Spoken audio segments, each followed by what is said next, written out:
In this video, I'm going to show you how, just by adjusting the position of your light, you can completely change the look and feel of your shot, going from a flat, high-key look with no depth to a low-key, moody and cinematic shot.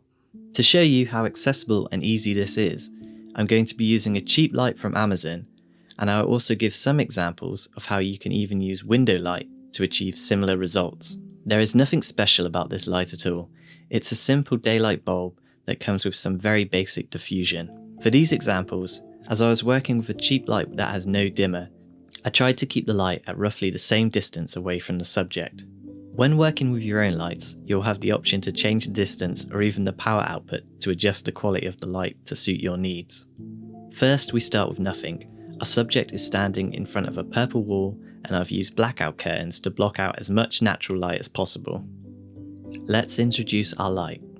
It's currently placed almost directly behind the camera, pointing down on our subject at roughly a 45-degree angle. As you can see, it does the job of lighting the scene and not much else. It's also spilling onto the background quite a lot. Just by moving the light even slightly to the left of camera can improve this shot a great deal. The light now gives us a bit more shape to the face and a nice catch light.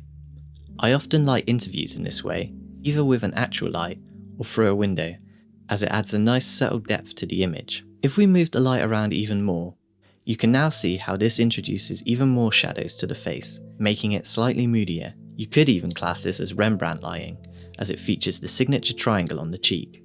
Moving the light around even more, it's now completely side on to our subject. This is where it almost becomes a reverse key light, leaving the near side of our subject's face in shadow.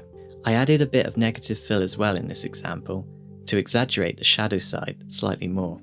Moving the light almost directly behind our subject now, in the reverse key light position, this produces a very moody, cinematic look. I've added a bit of negative fill again to strengthen those shadows even more. This is a common technique used by cinematographers, and when used correctly, can work really well. While keeping the light roughly in the reverse key position, I moved it ever so slightly closer and added some fill to bring back some details in those shadows. This is a slightly subtler version of the previous example. Just to show you how you can achieve similar results with a window, I've used blackout curtains and slowly opened them to change the look and feel of the light on our subject.